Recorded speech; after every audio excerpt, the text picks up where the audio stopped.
Dok dah dia buat yang cuci organ dalaman. Lepas tu sudah kata saya ni tak tahu lagi. Ada lagi masalah yang tak selesai tu kan. Lepas tu kata mainlah rumah. Saya kata pelawar dia. Mainlah kita kira rupanya dengar cerita produk hak baru ni lah. Lepas tu masalah saya, telinga saya belah kanan ni dia macam apa ni berair.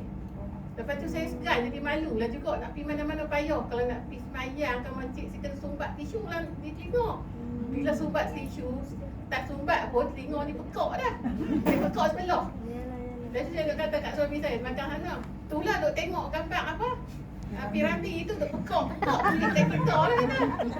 Lepas tu saya kata tak apa lah. Saya makan produk Shaw tu dalam masa 3 sachet tu.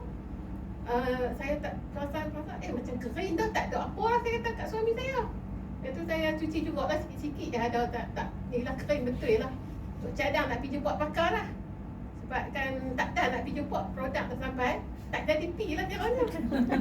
Lepas tu masalah apa ni perut saya ni sebelah dengan apa pusat tu dia macam sakit ngeri. Dia macam picit-picit sakit tu. Lepas tu ish kata dia tak tentu jam, tak kita rasa nyilu tu. Lepas tu saya hilang juga dengan Nutrika. Alhamdulillah. Lepas tu habis dah yang tu, tangan saya ni belah kanan ni jari tengah ni, dia bila kita genggam dia tak menantu balik. Dia keras. Dah satu tu keras. Dah ada keras tu sakit pula. Dia sakit macam sakit sungguh-sungguh. Dia tokok gitu. Dia tokok gitu. Lepas tu saya cakap pasal gedah mana senang. Aduh saya sakit. Saya tak ya saya keram tu. Saya kata ngadu hal lah. Saya kata apa ni, kalau boleh ni kena kerat dari saya orang ni. Tapi panjat tu duk rasa tak boleh lah fikir aku tu kan. Lepas tu apa ni jumpa produk Nutrika ni. Makan alhamdulillah. Alhamdulillah. Syukur alhamdulillah. Oh no, apa selesai masalah hak saya yang tu.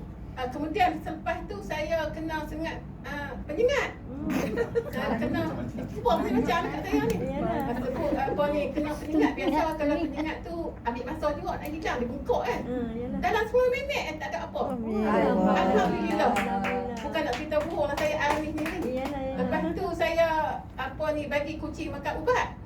Kucing tu sesemua kesian tu binatang. Anak beli ubat apa yang sembok-sembok di lidah tu kan. Sesemua lidah tu.